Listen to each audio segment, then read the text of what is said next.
সবুজ গায়ের পথটি বাঁকা লাগছে নদীর মতো, প্রজাপতি রঙিন পাখা আঁকছে ছবি কত।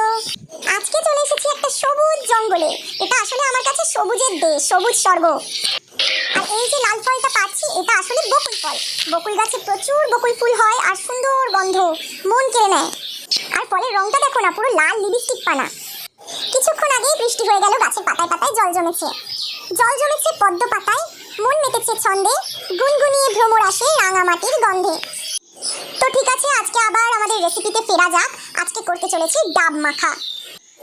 এর জন্য আমরা ডাবের নরম অংশগুলোকে কেটে নিয়েছি আর একটা বাটির মধ্যে কিছুটা পরিমাণে তেঁতুল জল দিয়ে ভিজিয়ে রেখেছি।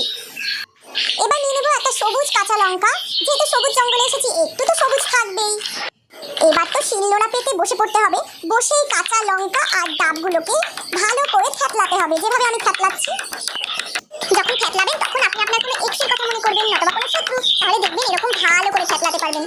আর আমাদের এই রান্নাঘরের চালে শালিক পাখিটা অনবরত কিচিমিচি করে যাচ্ছিল, যেন একে অপরের সঙ্গে ওরা ঝগড়া করছে।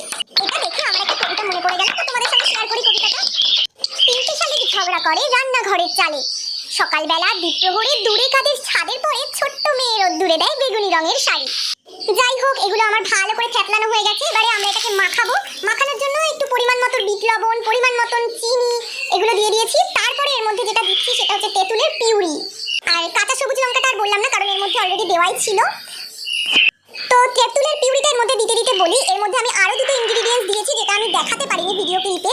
তো এর মধ্যে আরো যে দুটো ইনগ্রেডিয়েন্টস দিয়েছিলাম সেই দুটো হচ্ছে, একটা দিয়েছিলাম পোড়া লঙ্কা, শুকনো লঙ্কাটাকে পুড়িয়ে ভালো করে ওটা, আর হচ্ছে লেবু পাতা। তারপর ভালো করে মেখে নিয়েছি।